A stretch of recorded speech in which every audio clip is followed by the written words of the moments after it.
Shalom, selamat pagi jemaat Tuhan.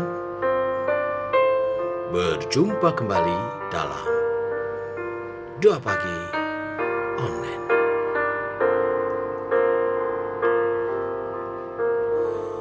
Penyertaan-Mu Tuhan, segalanya bagiku. Hadir-Mu di hidupku, terutama bagiku.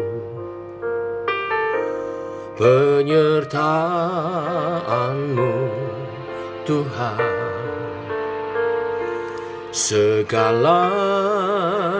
bagiku.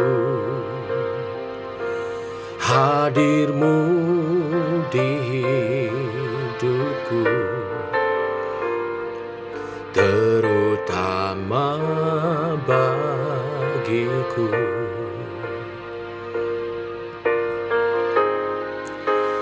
Anugerah-Mu,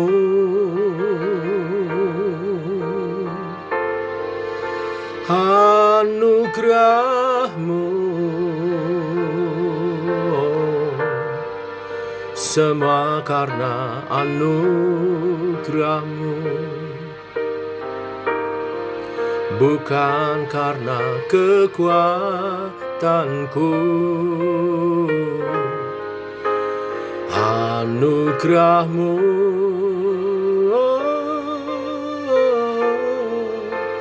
anugerah-Mu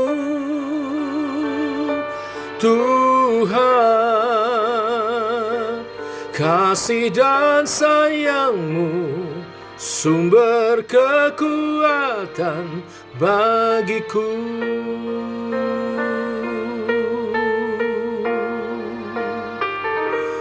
Penyertaan-Mu Tuhan, segalanya bagiku.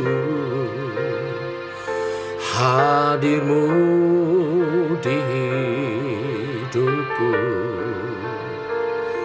terutama bagiku. Penyertaan-Mu Tuhan, segalanya bagiku. Hadir-Mu di hidupku, terutama bagiku.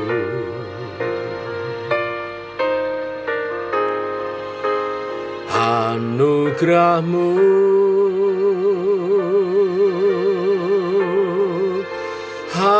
anugerah-Mu,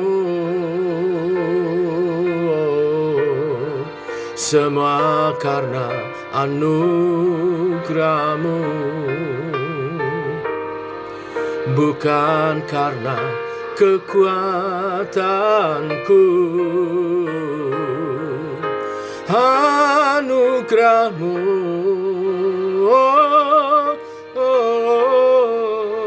anugerah-Mu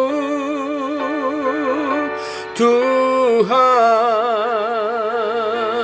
kasih dan sayang-Mu sumber kekuatan bagiku.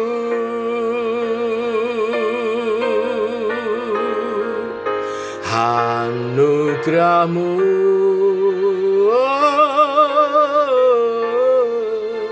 anugerah-Mu,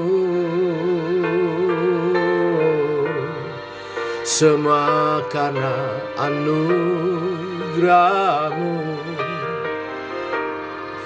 bukan karena kekuatanku. Anugerah-Mu,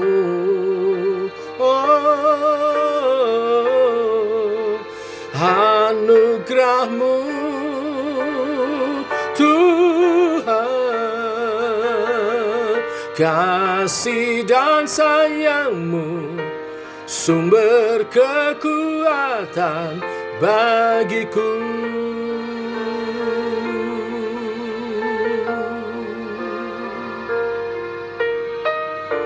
Semua anugerah-Mu, semua dari-Mu Tuhan, sebab Kau setia, Kau baik Tuhan, Kau mengasihiku. Anugerah-Mu Tuhan cukuplah bagiku. Anugerah-Mu Tuhan cukuplah bagiku. Anugerah-Mu Tuhan cukuplah bagiku. Anugerah-Mu Tuhan cukuplah bagiku.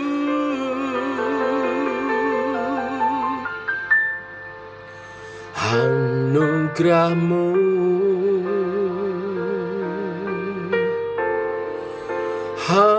anugerah-Mu, semua karena anugerah-Mu, bukan karena kekuatanku. Oh, anugerah-Mu, oh, anugerah-Mu Tuhan, kasih dan sayang-Mu sumber kekuatan bagiku.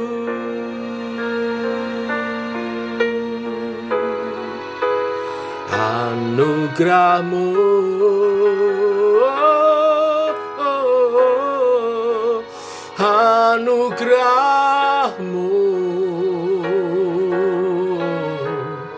semua karena anugerah-Mu, bukan karena kekuatanku. Anugerah-Mu, oh, anugerah-Mu Tuhan, kasih dan sayang-Mu sumber kekuatan bagiku.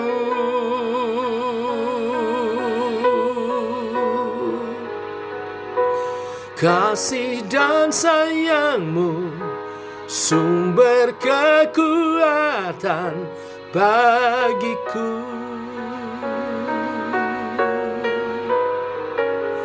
Kasih dan sayang-Mu sumber kekuatan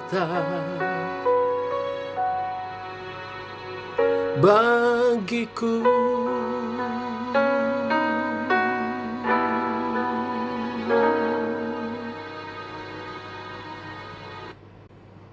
Tiba waktunya untuk kami merenungkan firman-Mu, Bapa. Berfirmanlah, Roh-Mu bekerja, menolong kami memahami kebenaran-kebenarannya. Dalam nama Tuhan Yesus Kristus. Amin. Bapak Ibu, kita lanjutkan renungan kita, Daniel pasal 4. Kita baca keseluruhannya. Demikian firman Tuhan. Dari Raja Nebukadnezar kepada orang-orang dari segala bangsa, suku bangsa, dan bahasa yang diam di seluruh bumi. Bertambah-tambahlah kiranya kesejahteraan-Mu.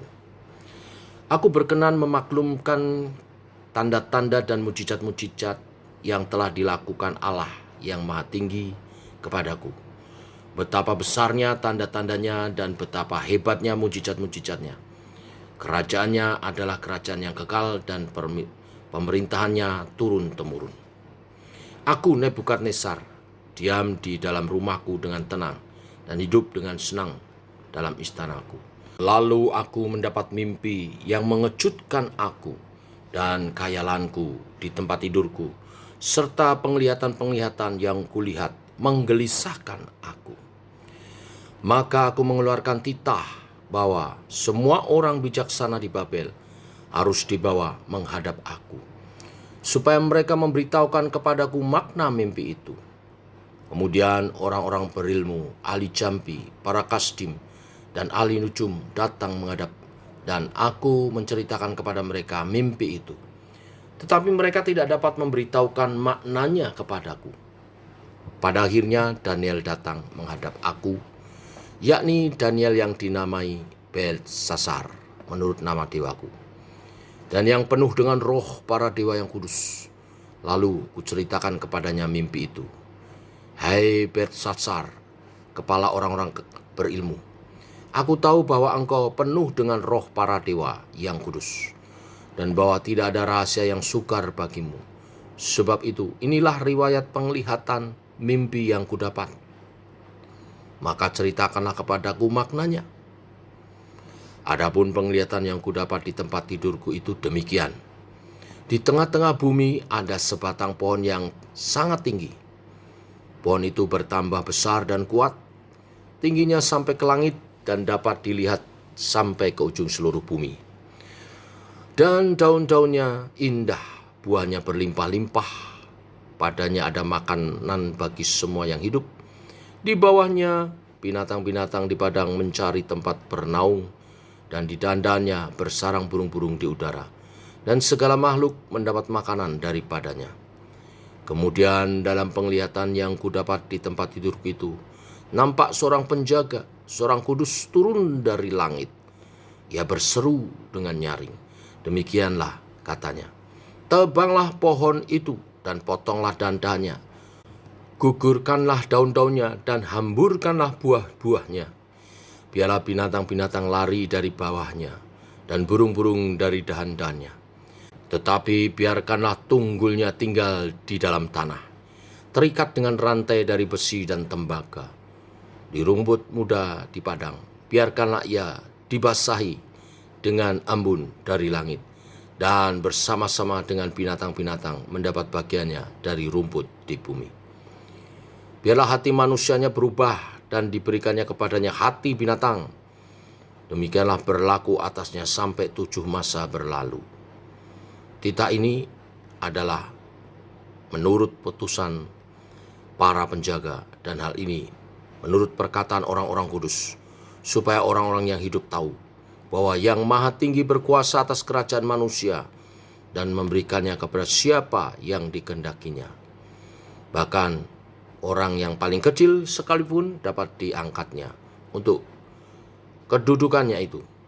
Itulah mimpi yang telah kudapat. Aku Raja Nebukadnezar, sekarang engkau Beltsasar.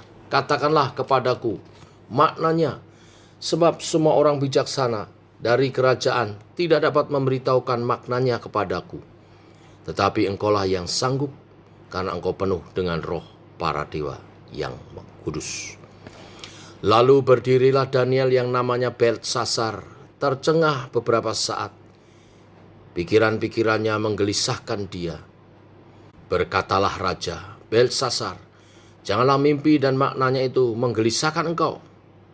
Beltsasar menjawab, Tuanku, biarlah mimpi itu tertimpa atas musuh Tuanku dan maknanya atas seteru Tuanku. Pohon yang Tuanku lihat itu yang bertambah besar dan kuat, yang tingginya sampai ke langit, dan yang terlihat sampai ke seluruh bumi, dan daun-daunnya indah dan buahnya berlimpah-limpah, dan padanya ada makanan bagi semua yang hidup, yang di bawahnya ada binatang-binatang di padang, dan di dahan-dahannya bersarang burung-burung di udara. Tuankulah itu, ya Raja, Tuanku yang telah bertambah besar dan kuat, yang kebesarannya bertambah sampai ke langit, dan yang kekuasaannya sampai ke ujung bumi. Tentang yang Tuanku Raja lihat, yakni seorang penjaga, seorang kudus yang turun dari langit sambil berkata, "Tebanglah pohon ini dan binasakanlah dia. Tetapi biarkanlah tunggulnya ada di dalam tanah, terikat dengan rantai dari besi dan tembaga, di rumput muda di padang, dan biarlah ia dibasahi dengan embun dari langit, dan mendapat bagian bersama-sama binatang-binatang di padang, hingga sudah berlaku yang demikian atasnya sampai 7 masa berlalu." Inilah maknanya, ya Raja, dan inilah putusan yang maha tinggi mengenai Tuanku Raja. Tuanku akan dihalau dari antara manusia, dan tempat tinggal Tuanku akan ada di antara binatang-binatang di padang. Kepada Tuanku akan diberikan makanan rumput seperti kepada lembu, dan Tuanku akan dibasahi dengan embun dari langit. Dan demikianlah akan berlaku atas Tuanku sampai 7 masa berlalu, hingga Tuanku mengakui bahwa Yang Maha Tinggi berkuasa atas kerajaan manusia dan memberikannya kepada siapa yang dikehendakinya. Yang dikatakan tentang membiarkan tunggul pohon itu berarti kerajaan Tuanku akan kembali Tuanku pegang segera sesudah Tuanku mengakui bahwa surgalah yang mempunyai kekuasaan. Jadi, ya Raja, biarlah nasihatku berkenan pada hati Tuanku. Lepaskanlah diri Tuanku daripada dosa dengan melakukan keadilan, dan daripada kesalahan dengan menunjukkan belas kasihan terhadap orang yang tertindas. Dengan demikian, kebahagiaan Tuanku akan dilanjutkan. Semua itu terjadi atas Raja Nebukadnezar. Sebab setelah lewat 12 bulan, ketika ia sedang berjalan-jalan di atas istana Raja di Babel, berkatalah Raja, "Bukankah itu Babel yang besar itu, yang dengan kekuatan kuasaku dan untuk kemuliaan kebesaranku telah kubangun menjadi kota kerajaan?" Raja belum habis bicara, ketika suatu suara terdengar dari langit, "Kepadamu dinyatakan, ya Raja Nebukadnezar, bahwa kerajaan telah beralih daripadamu. Engkau akan dihalau dari antara manusia, dan tempat tinggalmu akan ada di antara binatang-binatang di padang.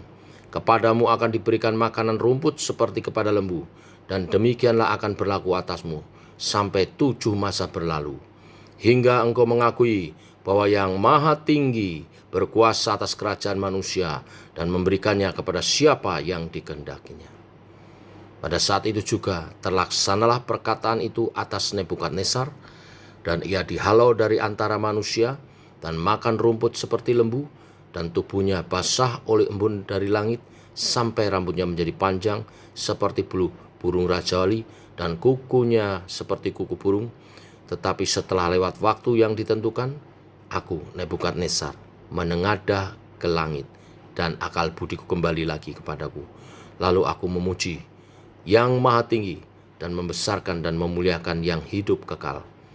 Itu karena kekuasaannya ialah kekuasaan yang kekal, dan kerajaannya turun-temurun. Semua penduduk bumi dianggap remeh. Ia berbuat menurut kehendaknya terhadap bala tentara langit dan penduduk bumi. Dan tidak ada seorang pun yang dapat menolak tangannya dengan berkata kepadanya, "Apa yang kau buat?" Pada waktu akal budiku kembali kepadaku, kembalilah juga kepadaku kebesaran dan kemuliaanku untuk memasyurkan kerajaanku. Para menteriku dan para pembesarku menjemput aku lagi.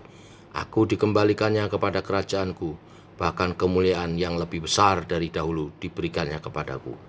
Jadi sekarang aku, Nebukadnezar, memuji, meninggikan, dan memuliakan Raja surga, yang segala perbuatannya adalah benar, dan jalan-jalannya adalah adil, dan yang sanggup merendahkan mereka yang berlaku congkak. Sampai di sini pembacaan kita.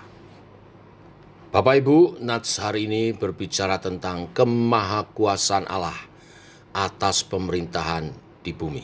Seberapa hebat, besar, raja dan pemerintahannya, semua itu ada dalam kendali Tuhan. Tuhanlah yang menempatkan seseorang menjadi raja, mengangkat dan merendahkan dia. Hal ini terjadi pada Nebukadnezar, Raja Babel.